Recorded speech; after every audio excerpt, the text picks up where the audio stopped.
Assalamualaikum warahmatullahi wabarakatuh. Waalaikumsalam warahmatullahi wabarakatuh.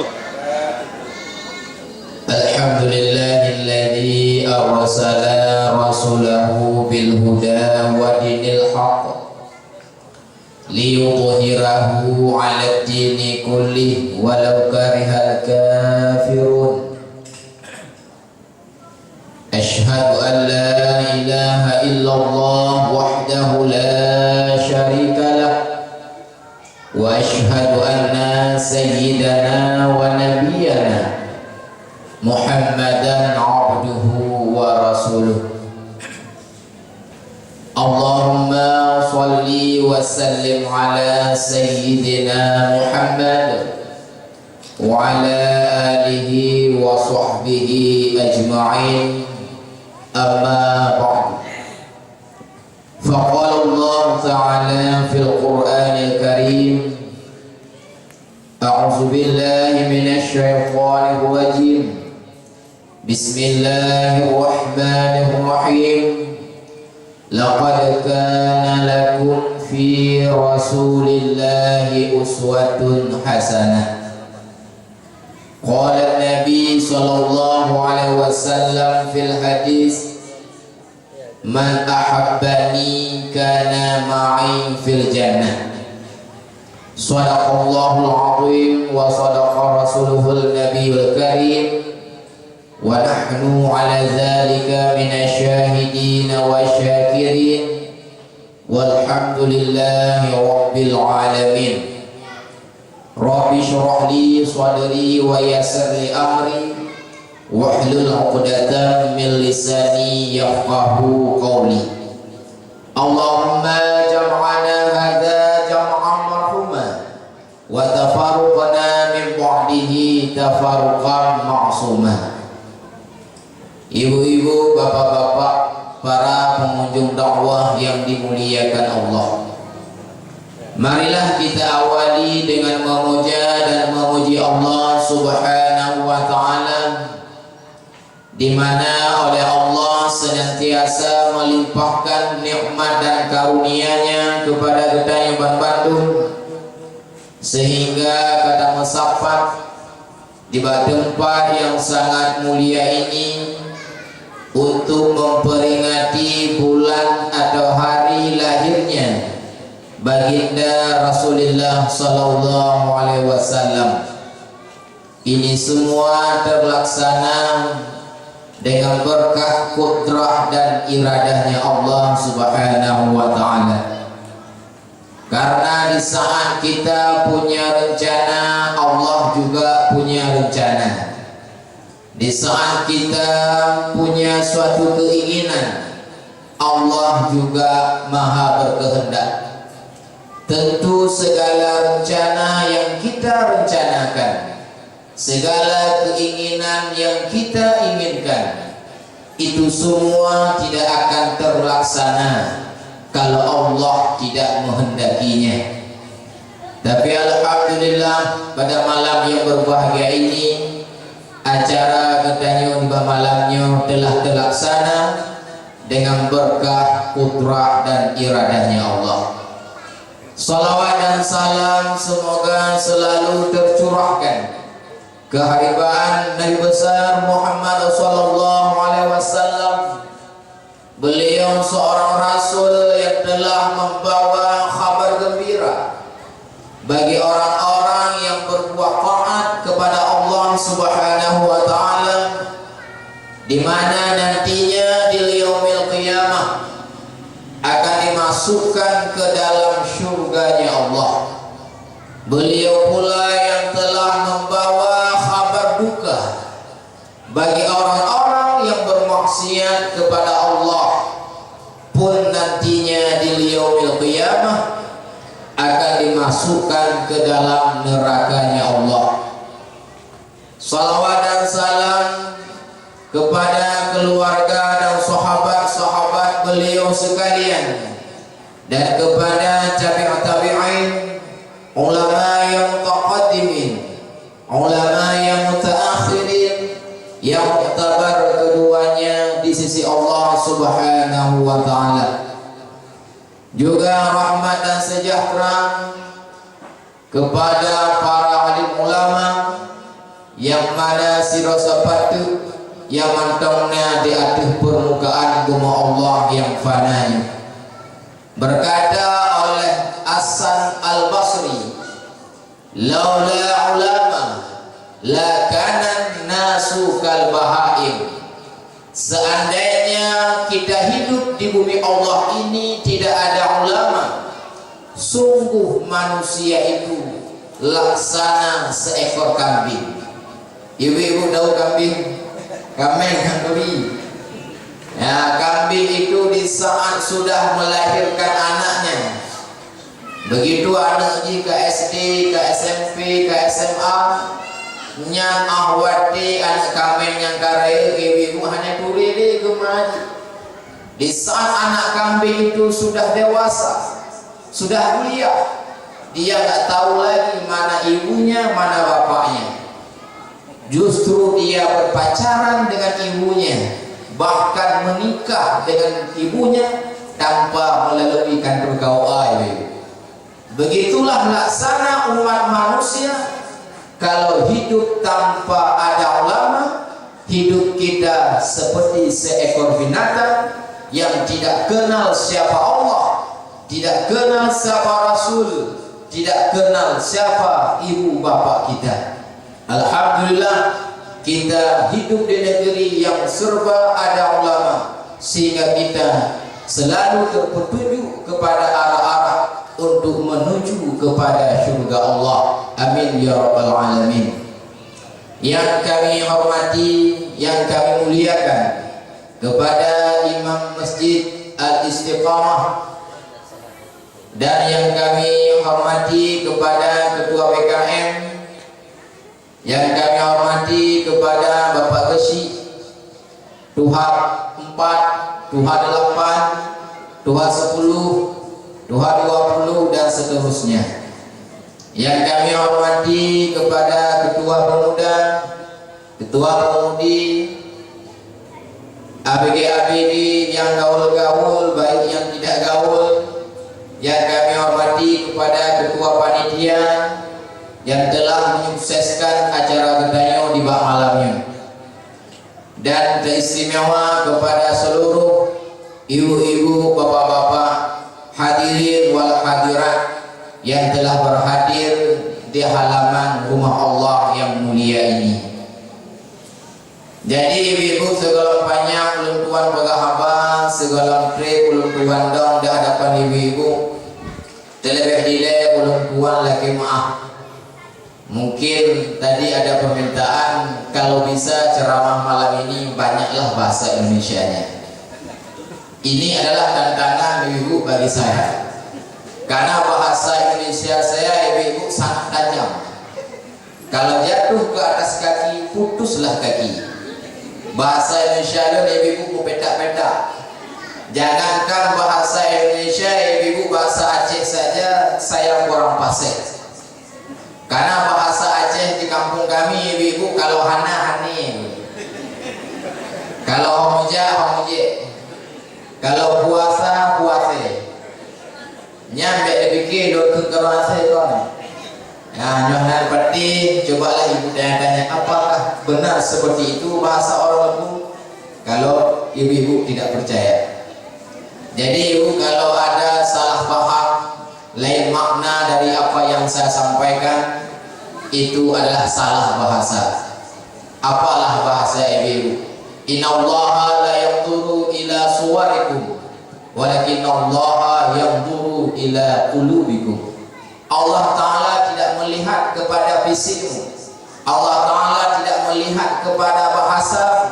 Apakah kamu berbahasa Inggris, apakah kamu berbahasa Amerika, berbahasa Padang, bahasa Indonesia, bahasa Aceh dan sebagainya.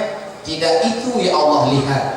Akan tetapi Allah melihat kepada hatimu, melihat kepada perbuatanmu. Inilah yang perlu kita pelajari, yang perlu kita hayati, ialah bagaimana kita selalu menjadi hamba-hamba Allah yang selalu menyucikan menyucikan hati. Jadi ibu-ibu, saya mohon maaf mungkin kehadiran saya malam ini ibu ada yang kecewa. Mungkin dalam anggapan ibu-ibu dari rumah yang dakwah malam ini orangnya raya panjang. Sang penceramah malamnya uluji raya panjang menggoroyok membisel. Tapi ternyata yang dakwah malamnya anak min. Nyo badan mu anak min ibu-ibu. Nyo ke wak labu haji ketek-ketek silado ketek walau ketek padeh rasanya. Nyo ada kalau ukur nyo ke ibu-ibu. Ya. Jadi ibu ada kalau badan, munyo ada kalau badan, kalau wajah tu 17 tahun ibu. Tapi alhamdulillah umur karak betul. Nah, satu ibu anak kedua. Gam tabo, inong tabo, nyampi dalam jalan tamahal. Kayak ibu. Nah, ibu-ibu, bapak-bapak yang dimuliakan Allah. Terdapat dalam sebuah riwayat. Jadi malam ini ibu-ibu, izinkan saya menyampaikan ilmu menurut yang saya peroleh daripada guru saya. Jadi andai kata kajian atau penyampaian saya malam ini tidak sepaham, tidak sama dengan apa yang sudah ibu paham, ini mohon berlapang dada terhadap perbedaan. Intinya kita adalah umat Nabi Muhammad. Saya malam ini tidak menyampaikan tentang khilafiyah, tidak mau menyampaikan ini beda. Karena yang hadir malam ini kita sama-sama di bawah payung panji Rasulullah. Dalam sebuah riwayat menceritakan ada satu orang atau sebahagian masyarakat bertemu dengan Ibrahim bin Adham. Di mana Ibrahim bin Adham ini ibu-ibu salah seorang ulama sufi, salah seorang ulama tasawuf yang terkenal di masa itu. Datanglah sebahagian masyarakat berjumpa dengan Ibrahim. Masyarakat bertanya kepada Ibrahim, "Wahai Ibrahim bin Adham, kenapa doa kami belum diterima oleh Allah? Kenapa doa kami belum diperkenankan oleh Allah? Padahal kami setiap hari dan setiap malam, bahkan setiap saat kami memohon meminta kepada Allah, tetapi doa kami belum diterima wahai Ibrahim. Padahal Allah sendiri yang menyatakan dalam Al-Quran, Ud'uni fastajib lakum, memintalah kepadaku maka niscaya akan aku perkenankan. Tetapi kenapa juga wahai Ibrahim doa kami belum diperkenankan?" Tak ubah menolak. Kita sehari-hari kan banyak berdoa ibu-ibu menurut porsi masing-masing lah. Bagi urung yang golong nalako mendoa benaino benalako, yang golong naino laki benaino, yang golong nanu laki benanu. Nyantu yang golong nalako mendoa benalako kakana lako mendoa lah ibu-ibu. Mendoa pun mendoa ke bro akai lako begot akai. Ya Allah, awah nalako kalau laki bakron benalako kana yuk. Ternyata ya Allah lako suami yang kau berikan seperti buaya. Kupikir urut ternyata buaya ya Allah. Neberi begot akai lako lor. Yang inam menanjir yang kamu agam ya Allah. Neberi begot akai rumah kamu ya Allah. Yang awal kalau mana ode kana anu menua Allah. Awal lagi anu kana anu ternyata mandu agam. Ya Allah nya kedua belah kan agam tu menuju inam bapa. Yang naina mandu doa alam menuju agam ya Allah. Artinya kita selalu berdoa kepada Allah. Yang gafil lagi berkaya macam doa. Tetapi doa yang kita minta selalu kepada Allah belum diterima oleh Allah. Inilah persoalan yang ditanya oleh masyarakat kepada Ibrahim bin Adham. Kenapa Ibrahim doa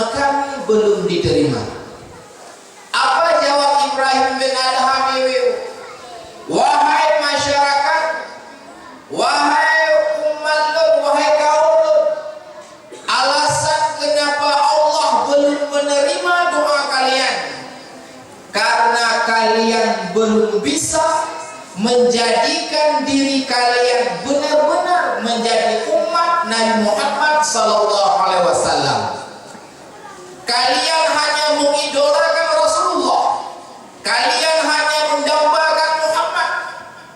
Kalian cuma ngefans kepada Muhammad. Tetapi kalian tidak pernah mengikuti ajaran-ajaran yang dibawa atau yang disampaikan oleh Muhammad sallallahu alaihi wasallam. Bud awakah suroronyo kon lagi yang diulih Nabi. Uroro awakah mabuk. Setiap hari kalian berjudi. Setiap hari kalian berzina.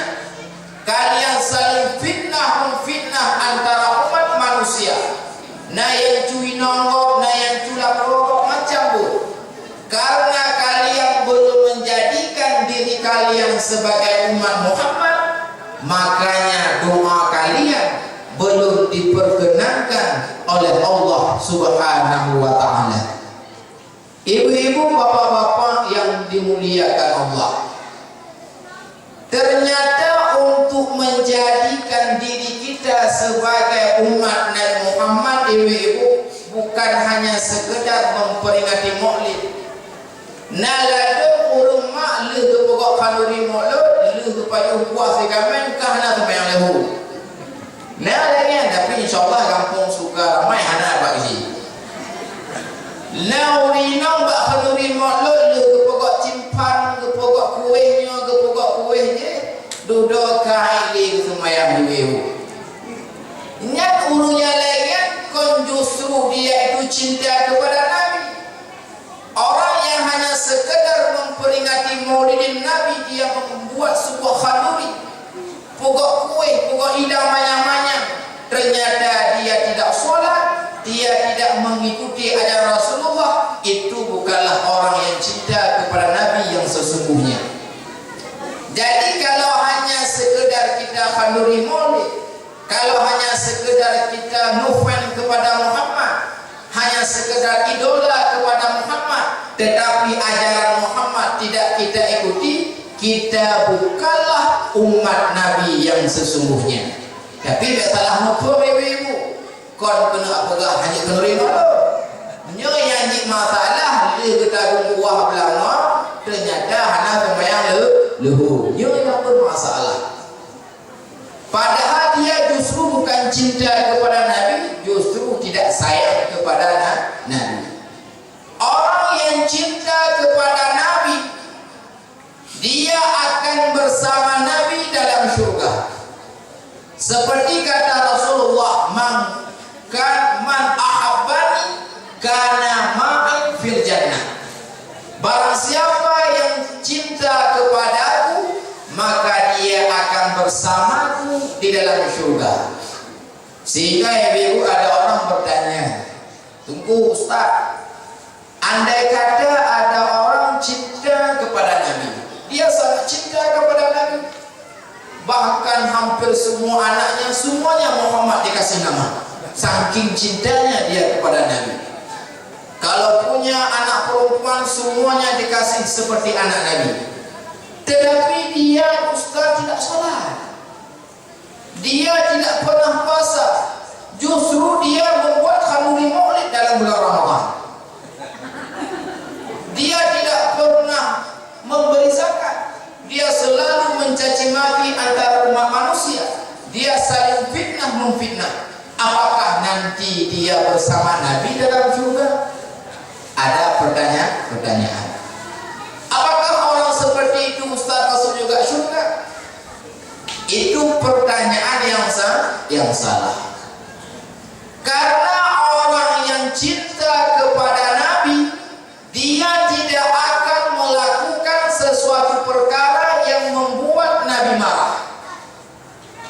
Orang yang cinta kepada Nabi, dia tidak akan meninggalkan sholat, karena dia tahu kalau kita tinggal sholat Nabi marah. Orang yang cinta kepada Nabi, dia tidak akan membuat khanduri Maulid dalam bulan Ramadan, karena dia tahu kalau kita tidak berpuasa dalam bulan Ramadan Nabi marah.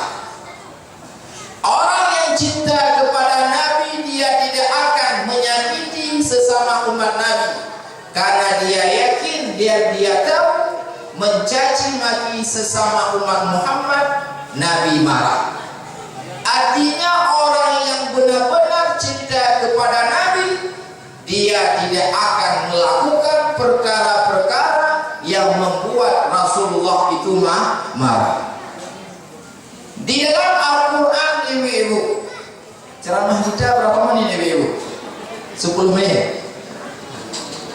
Dalam Al-Quran, ibu-ibu, syarat untuk menjadi umat Nabi ada 4. Apa kata Allah dalam Al-Quran? Walladzina amanu bihi wa 'azzaruhu wa nasaruhu wattaba'u nural ladzi unzila ma'ahu ulaika humul muflihun. Untuk menjadi umat Nabi perlu 4 syarat, ibu-ibu. Pertama, iman kita sama seperti iman Nabi. Kedua, wa'azzaruhu, kita memuliakan Nabi, memuliakan sesama umat Nabi. Yang ketiga, wa'nasaruhu, kita menolong Nabi, menolong sesama umat Nabi.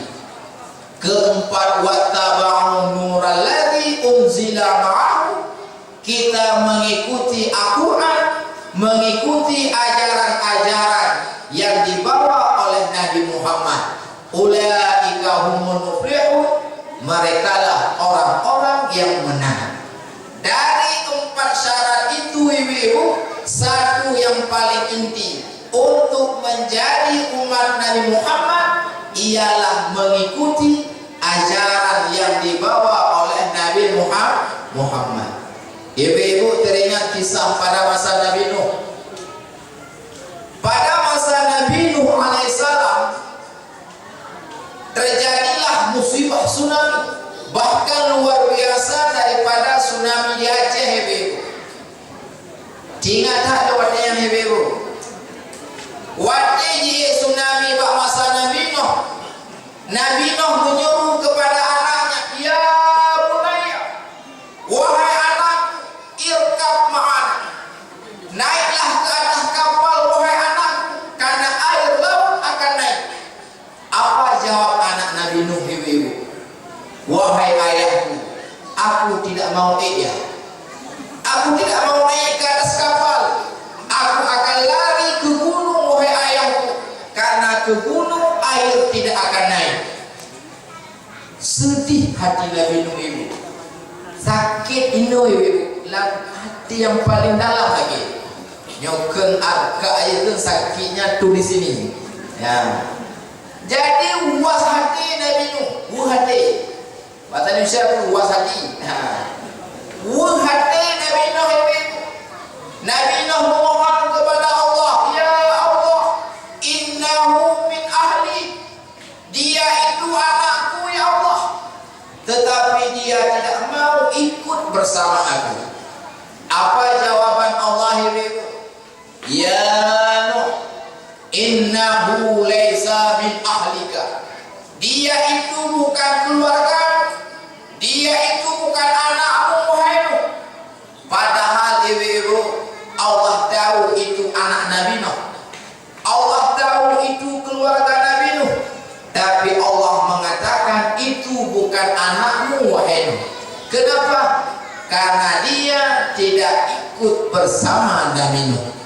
Ternyata untuk menjadi umat Nabi, ibu-ibu, tidak dilihat daripada anak siapa, tidak melihat kepada nasab, apakah dia anak Nabi, keponakan Nabi, paman Nabi, tidak.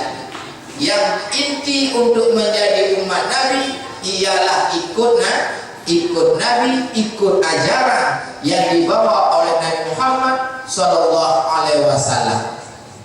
Ibu-ibu, bapak-bapak yang dirahmati Allah, ikut Nabi, ibu-ibu, ada 2. Ada boleh ya? Nah, pertama kita ikut Nabi pada ibadah zahir.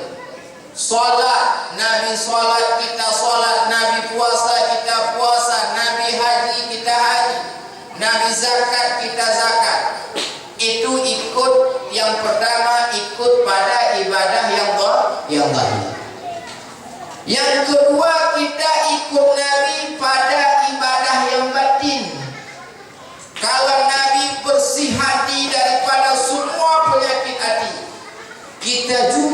harus kita ikuti, di mana kita harus bisa membersihkan hati kita dari semua penyakit hati. Yang jadi masalah ini, hari ini orang sangat sedikit yang peduli kepada hati.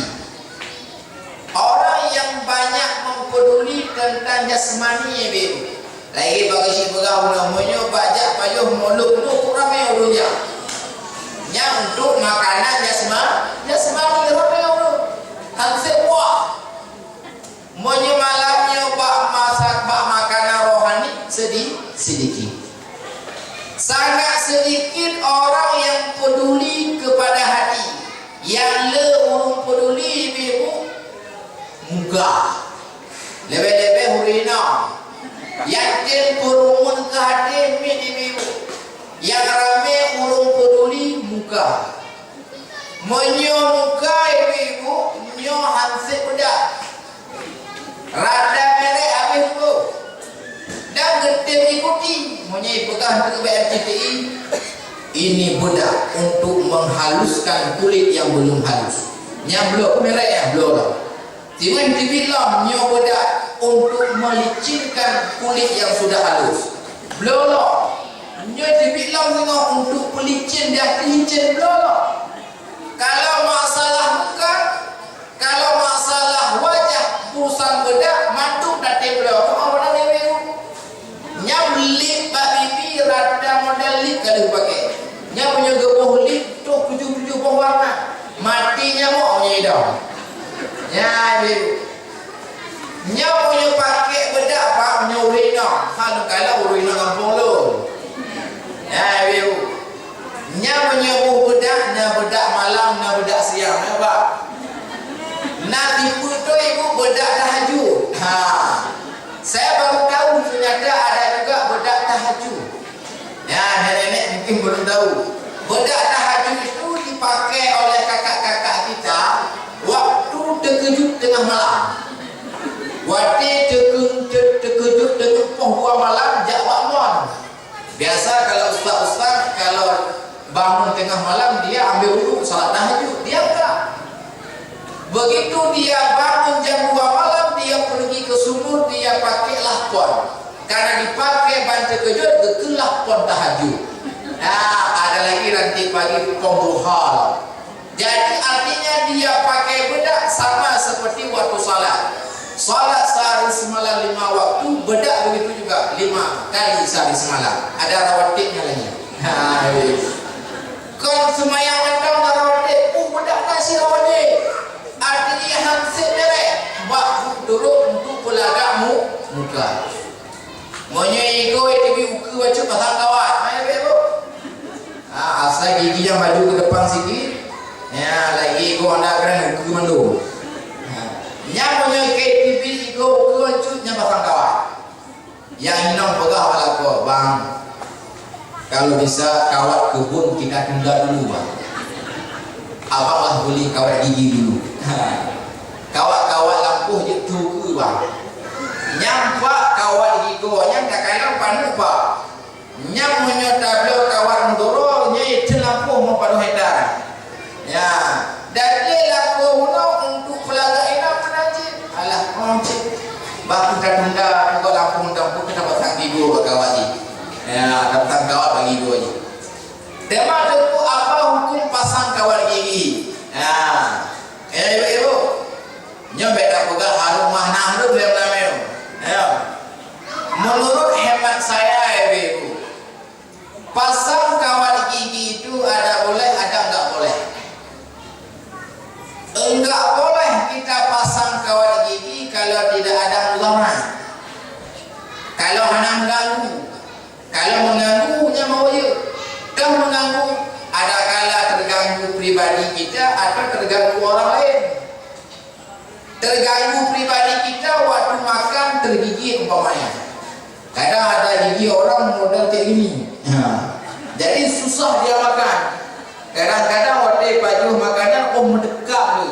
Ya, berarti kalau nak mudarat berarti je untuk depak baju. Ada kala dia mudaratnya orang lain. Apa mudarat orang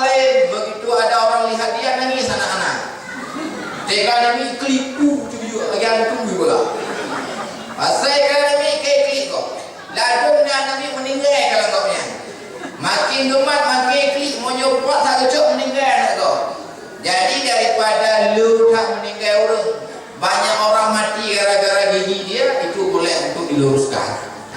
Tapi kalau tidak ada manfaatnya, tidak ada mudaratnya, itu tidak dibolehkan untuk pasang kawat gigi. Karena urina lawenya mak yang pelagak rohnya ada kan kelakon dulu.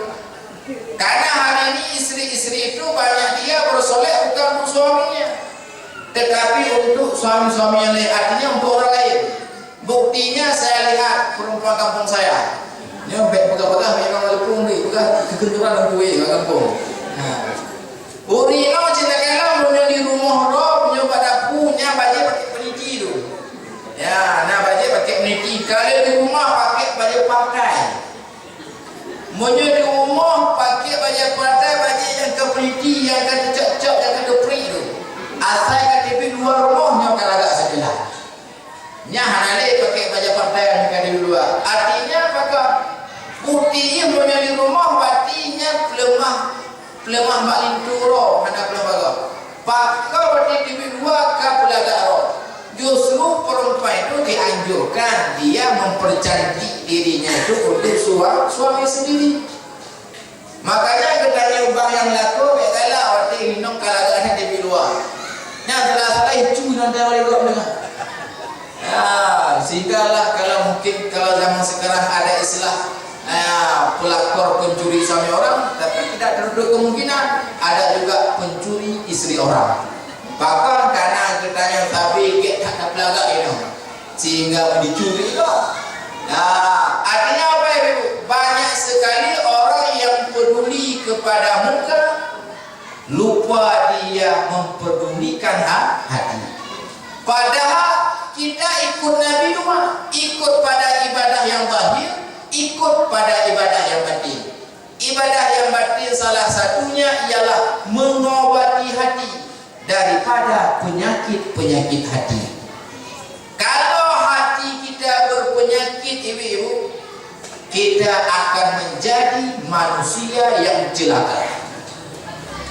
Dalam kitab Nasaihul Ibad, kitab karangan Imam Nawawi Al-Bandani. Ini maaf pakai si ceramah maulid nanti waktu subuh. Jadi bupah muati lahir Nabi Rasulullah itu. Jadi nya pegah bah hadis Nabi le. Dengar itu. Ada satu hadis Nabi. Alamatus syaqawah arba'atun. Tanda-tanda orang celaka ibu-ibu ada 4. Apabila salah satu 4 ini ada pada diri kita, maka kita termasuk orang yang celaka. Arti celaka apa itu? Makna celaka kita jauh daripada rahmat Allah, jauh daripada kasih sayang Allah, jauh daripada keampunan Allah. Yang pertama tanda orang celaka, an-nadhuru ila man fawqahu fit din. Orang yang selalu an-nadhuru ila man fawqahu fit dunia. Orang yang selalu melihat ke atas dalam urusan dunia. Dalam bidang pengiriman, dalam bidang pangkat, dalam bidang jabatan, dalam bidang kekayaan. Apabila kita selalu melihat ke atas, kita kata Rasulullah tanda-tanda orang celaka. Umpamanya contohnya begini ibu. Gedanya namuto, kita punya mobil 1. Lalu kita bandingkan dengan orang yang punya mobil 5. Berarti nampaklah kita miskin. Umah bapak je 5 boh tu. Belum sabar. Jadi deh. Yang punya mobil 5 lihat ke atas lagi. Bapak itu 10 mobil. Ternyata saya masih miskin. Yang kena motor 10 uang dulu. Bapak ini 20 kalau. Selalu membandingkan diri kita dengan orang yang lebih kaya daripada kita, sehingga kita setiap hari merasakan kita ini miskin, kita merasakan kita fakir, tidak pernah terlihat nikmat Allah. Maka di saat itulah kita salah satu orang yang celaka.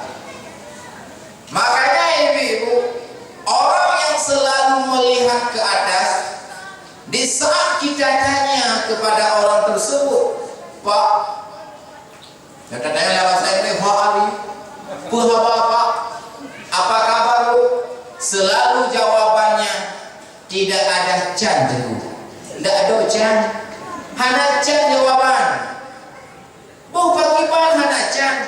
Bagaimana bapak tidak can? Bapak istri aja sudah 10, gimana tidak can? Mobil bapak semuanya mewah, rumah bapak bertingkat, tanah bapak luas, rata pasar ada toko bapak. Kenapa jawabannya belum can? Oh, enggak ada Ustaz. Bapak itu rumah dia lebih besar daripada rumah, toko dia lebih banyak daripada toko, tanah dia lebih luas daripada tanahku. Karena selalu dia membandingkan dengan orang yang lebih kaya, sehingga di saat kita tanya apa kabar, selalu jawabannya tidak can. Kapan baru can ibu? Wati kaguru gapuh tu. Di saat sudah dipasang kapas nanti baru kita tanya, gimana Pak sudah can? Wati kata ti kamu gapuh ledong dalam dunyung. Wati kamati katanya kapan kaca? Ya, jadi kalau kita selalu melihat ke atas, selalu jawabannya tidak can. Dan kita di mata Allah, kita adalah orang yang celaka. InsyaAllah ibu-ibu kampung Sukaramai tidak ada. Tidak ada di lorong. Nah, bapak kunci. Tanda celaka yang kedua. Dengar lah. Nyonya kita setia pada Indonesia itu kapan ramai kalian? Datang culon. Tanda celaka yang kedua, an-nadru ila man dunahu fiddin. Orang yang selalu melihat ke bawah dalam urusan agama. Ya, sudah dia tukar. Urusan dunia dia lihat ke atas, urusan agama lihat ke bawah. Artinya orang yang selalu membandingkan dirinya dengan orang yang di bawahnya. Itu biasanya anak muda kampung itu, anak muda kota jarang. Nah, anak muda awak tidak ada. Nah, anak muda awak di bulan Ramadan berpuasa tak surau. Dalam Ramadan dia puasa 1 hari. Lalu kita tanya pada abang itu, Bang, kenapa abang puasanya tak 1 hari? Padahal puasa itu kalau bukan 29 hari, 30 hari. Pakar tak surau na puasa. Abang itu menjawab dengan penuh semangat, Ustaz, saya nyalah 1 hari. Jadi bapak ibu surau dah. Dah bapak. Ya. Orang yang selalu melihat ke bawah, lena tu surau. Jadi dia ni surau dah. Ya, melihat ke bawah dalam urusan agama. Menyonya jawaban ibu-ibu dendro saleh dia. Tak fikir roh sudah menjadi anak soleh. Tak fikir roh kau betul tak pada soleh mengelantu nanti. Kau panggil untuk suruh puasa.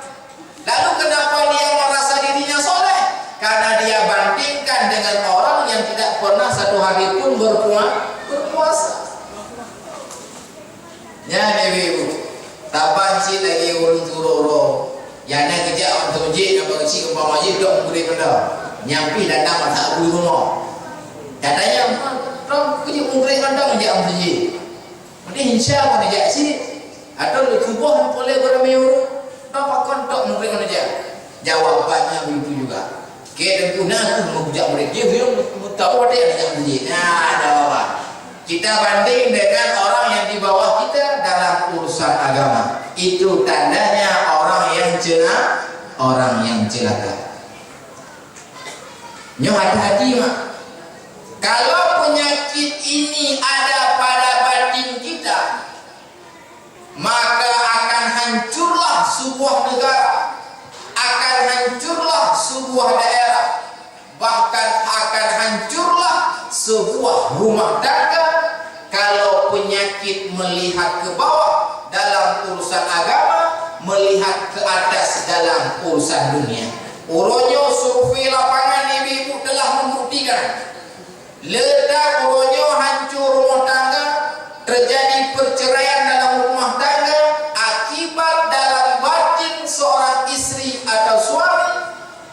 punya penyakit melihat ke atas dalam urusan dunia.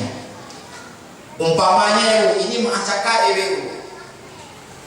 Umpama ibu donna suami, kebetulan suami ibu koneng.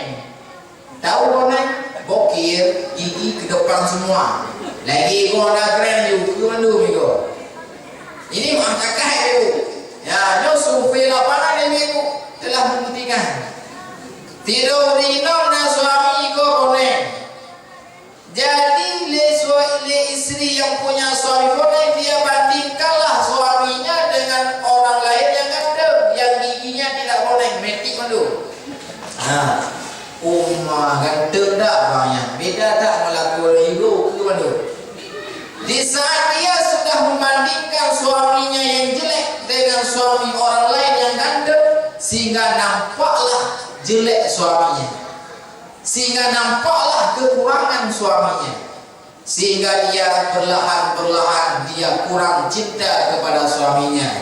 Dia sudah malas dalam cuci baju suaminya, sudah malas dalam memasak nasi untuk suaminya.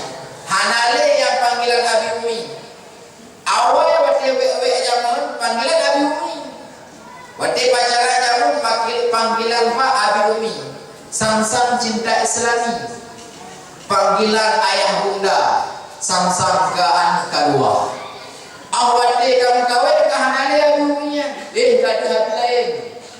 Kahanale Abi Umi kada Umi lain.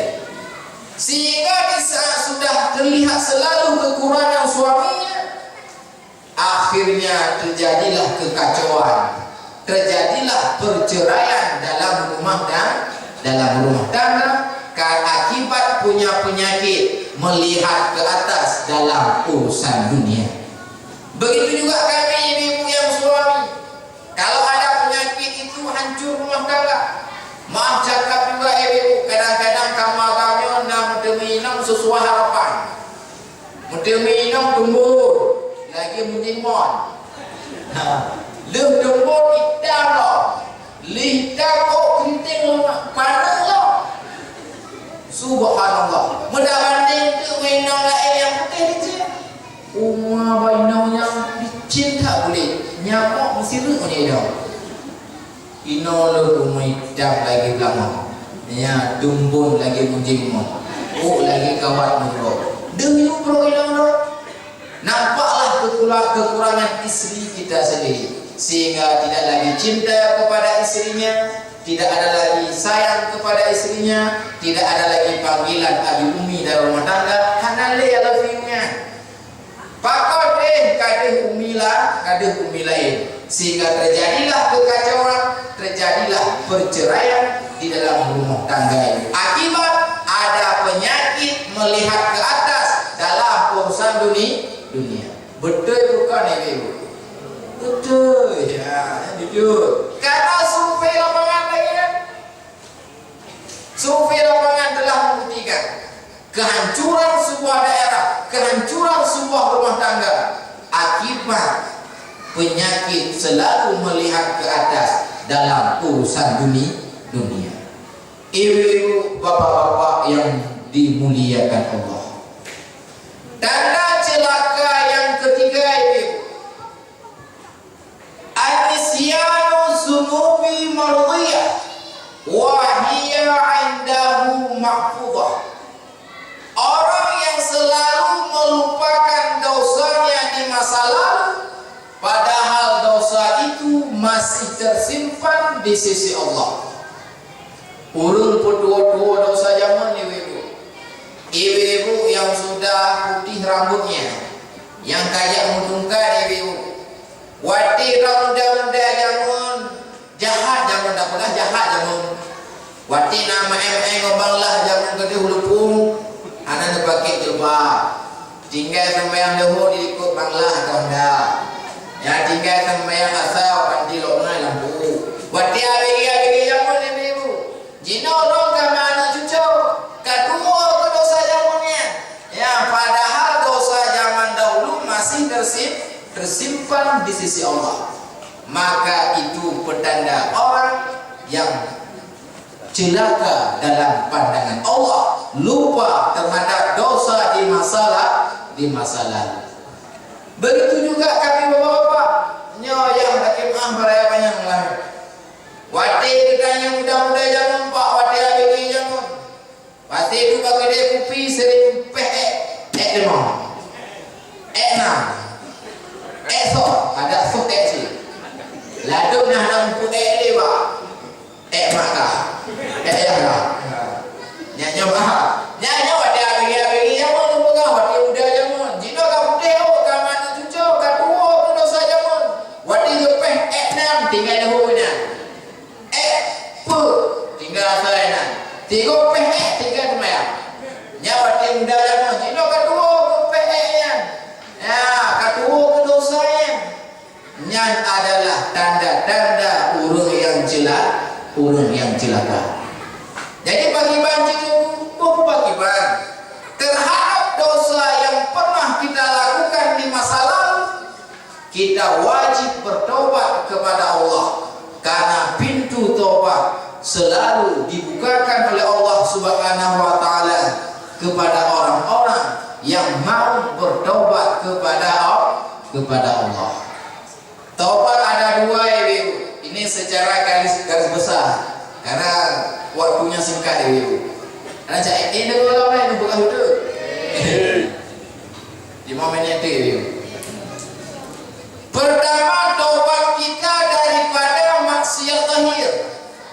Kedua, tobat daripada maksiat batin. Tobat daripada maksiat zahir, tobat tangan kita daripada perbuatan haram, tobat mata kita daripada melihat yang haram, tobat kaki kita daripada melangkah pada tempat haram, tobat perut kita daripada memakan makanan haram, tobat kemaluan kita daripada melakukan kepada perbuatan yang haram. Artinya tobat semua anggota tubuh, tobat anggota tujuh daripada dosa, itu namanya tobat daripada maksiat zahir. Yang kedua, tobat daripada maksiat batin. Nah, kembali kepada tadi, tobat daripada penyakit hati. Karena kita melihat Allah dengan apa Ibu? Kita melihat Allah dengan mata apa dengan hati? Dengan hati. Kalau melihat Allah dengan mata, berarti orang muda tidak beriman karena dia tidak melihat Allah. Kenapa kita beriman dengan Allah dengan mata, dengan hati? Karena pandangan hati lebih tajam dari pandangan mata. Kita beriman kepada Allah melalui hati. Kita beriman Nabi Muhammad itu seorang Rasul hati. Padahal kita tidak pernah melihat Rasulullah. Jauh sekali masa kita dengan masa Rasul. Kenapa kita juga meyakini bahwa Muhammad itu Rasul? Kita iman dengan hati. Karena pandangan hati lebih tajam daripada pandangan mata. Pandangan hati tidak bisa bohong Ibu. Pandangan mata bisa bohong. Matanya kurang terang Ibu. Tahu bukti mata kurang terang. Umpamanya ibu bangun pagi pergi beli sayur. Waktu bangun pagi, apa dibilang oleh orang yang punya sayur?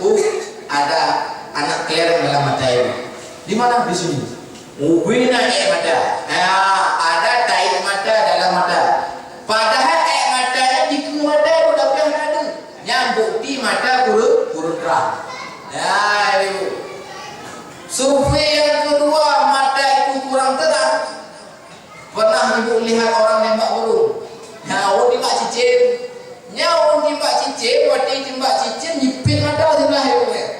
Pit mata sebelah.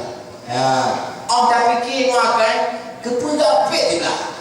Nak boleh menggublik dua boleh nak buat tu. Tapi hana bedak menunggu bedak pit sebelah tunggu tembak. Perut cicin. Tak kira bapaknya. Andai kata bunuh bandua belah kepit pah lah kena. Dan yang bukti mata kurang terang. Menyohati terang mata kurang terang. Karena gedanya melihat dengan hati. pernah kejadian baca sama dia sama orang muda. Nggak perlu saya sebut nama untuk menjaga kode etik dan jurnalistik. Nanti lupui kau. Waktu kami makan kanduri setelah baca sama dia, ada orang muda samping kami itu. Sedang kami makan kanduri, pluk mati lampu. Matilah lampu. Kami yang ada mata ibu berhenti makan. Bapak yang muda itu lanjut terus makannya. Jadi kamu yang nak mata biar ada bayu. Takut orang culuk silang hidung tu. Takut orang bayu jampi tu. Bapak yang mudanya gelanjut tu bayu. Begitu lampunya sudah hidup, saya lihatlah piring bunya. Kalau piring buka habis, ngapa bayu orang mudanya? Ngapa bayu? Ngapa kalah? Ngapa mati? Kau jangan lupa dalam lampu mati kerana kajamun kau kawan dalam lampunya. Ngapa isi kekalang bayu? Kekalang ngon hati. Makanya pandangan orang buta mata lebih tajam daripada pandangan kita. Kalau anda patih ibu, anda kata anda orang buta kampungnya. Yang dua gede ho dua, yang kedua ho. Pamaji na orang buta kamu lupa mubah nacenya kedua ho. Anda kata ada kei motor lebih-lebih atau kei becak, kalau lewat di bawah ke pak supir motor. Bang, ini kampung Lembang, ini bapak sudah lewat ni. Yang tahu dia bawa mobilnya sudah mau lewat kampungnya urung muda. Nyam gerperem becak ada bu, menyagu Anda kata tamu kamar tu kamar hang salah masuk kamar, nya urung muda. Tapi hari ini kadang-kadang ibu kita yang punya mata, ada kaca-kaca mata lagi, kaca mata apa. Tapi kadang-kadang waktu pulang rumah sendiri, kalau yang paling hancur ibu, kalau tamu lang kamar, kalau tamu lang kamar, nya padahal mata ada kaca-kaca mata. Lewurung muda aja waktu tamu lang kamar, kita lima ibu jagut, malidolan nyagut lagi orang, tu dis-dis nya orang muda. Tanya yang nak mata, bung dah tarik dalam. Yang salah hati, pun salah mata itu. Hati yang nak kena. Karena orang yang bersih hati, orang yang anali penyakit hati, dia tidak lagi bermaksiat kepada Allah. Orang yang penyakit hati itu mudah sekali bermaksiat kepada Allah. Dia tidak lagi terlihat dosa. Makanya wajib kita membersihkan hati karena kita beriman kepada Allah, beriman kepada syurga dan neraka melalui hati. Jadi hatinya wajib diobati, wajib kita bertobat daripada penyakit hati. Penyakit hati ibu hanggadoh walau ditanya ke mati. Beda dengan penyakit tubuh ibu. Kalau kita punya penyakit serangan jantung, maka penyakit serangan jantung itu akan hilang di saat dia sudah mati. Awade ka mati jantungnya aman sentosa hanale serang. Andai kata kita punya penyakit diabetes, darah mameh, begitu dia ka mati darahnya pek ke romaknya, hana mameh li. Monya ketayunya penyakit asam urat, asam lambung, asam apa lagi? Asam keang, asam sunti, asam bome, ubina penyakit mandum, penyakit asam dalam badan. Nya ubina penyakit asam akan hilang waktu kita sudah mati. Tetapi penyakit hati tidak akan hilang walau kita sudah mati. Artinya kita dikubur dalam kuburan beserta penyakit dengki, beserta sombong, iri dan sebagainya, dan murka Allah yang kita hadapi dalam kuburan. Makanya kita ikut Nabi bukan hanya pada ibadah yang zahir, kita ikut Nabi juga pada ibadah batin, yaitu membersihkan hati dari segala penyakit-penyakit hati. Penyakit hati yang paling bahaya itu penyakit dengki, itu generalnya penyakit hati. Kata Rasulullah dalam satu hadis dalam kitab Muraqi Mubudiyah, al-hasdu ta'kulu hasanat kama ta'kulu narul hatabah. Penyakit dengki akan memakan semua amal kebaikan laksana api membakar kayu bakar. Pakiban apui dipajuh kae mak lagi nyangkeunya penyakit dengki dipajuh amal kebaikan. Sehingga kita nanti di yaumil qiyamah akan menjadi hamba-hamba yang rugi. Salah satu orang yang bangkrut nanti hari kiamat orang yang ada penyakit dengki. Yaitu jenderal penyakit hati. Karena makna dengki ibu kuis ibu. Kuis gitu loh. Kuehnya dengkinya. Kalau bahasa anak gaul sifat abis SMS ibu. Senang melihat orang susah, susah melihat orang senang. Tidak kalau enggak susah senang katanya. Tidak kalau enggak musibah senang kita. Itu dengki kuis gitu loh. Dan katanya susah tak kalau enggak senang. Waktu ada orang beli motor baru susah tidak. Kiblu lah motor baru susah deh. Yang baru Honda kiblu kok susah deh. Apalagi kiblu motor, kiblu lah motor. Foto ni tu, kok ada. Ya, ida. Mati kok belum motor baru ida. Dengki. Mati dah. Nya mati lah dengki. Mati dalam murka Allah. Dan hanggadah penyakitnya. Wala ketanya akan mati. Tanda-tanda dengki mak, jangan pegang. Umpama haji tetangga hidup Honda baru. Ikut lihat teron. Itu konten apa kredit? Ini dengkinya. Ya, waktu ikut lihatnya konten berkredit, yang kenyang dulu. Jadi bagi banyak itu kita lawan. Bagaimana kita lawan? Di saat hati kita berkata itu konten apa kredit Honda ini? Kita lawan. Apa urusannya? Ya. Kota-kota kredit itu urusan tak kemakro katanya. Jangan kita sampaikan lagi ke tetangga yang lain. Bu, tetangga ini belum dapat berpilah ada penting yang kontak pasti kredit. Ya betul lah punya belum apa sih. Mungkin punya kontak karena tapi kau sakit mana apa yang belum kontak? Ya apa dua. Ya jadi dalam lawan. Jadinya penyakit dengki ibu. Penyakit hati nomor 2 ibu, penyakit embung. Tahu embung ibu? Ambol laudang lain kapiting. Ambol lawang lain, ujung lah ujung kelih. Nyambung ibu, nyamaya ibu. Orang embung hanya tuek orang kemana? Ni tuek bajalah, ni pajuh ni lemu embung. Ijak tumpang keing lemuan. Ni pajuh dari mana embung ibu. Tapi manaknya urus baju manaknya embung. Jadi urumbonya 103 ayat. Jadi bahaya ada itu. Berkata oleh Imam Nawawi, penyebab orang sombong ada 3 itu. Ini kebanyakan. Pertama, orang sombong karena harta. Orang yang merasa dirinya lebih kaya daripada orang lain. Itu penyebab sombong karena kaya, karena harta. Yang kedua, orang sombong karena ilmunya, merasa dia lebih alim daripada orang lain. Sehingga oleh Imam Nawawi juga berkata, kenapa orang alim jarang dikasih karamah oleh Allah? Jarang orang alimnya punya karamah oleh Allah. Allah yang sering memberi keramat bagi orang yang ilmunya sedikit tapi dia mengamalkan ilmunya. Contoh lagi Abu Ibrahim Wailai. Abu Ibrahim Wailai itu beliau tidak punya daya, hanya pesantren, tapi keramat. Jadi yang kedua kata Imam Nawawi, orang sombong karena ilmunya. Yang ketiga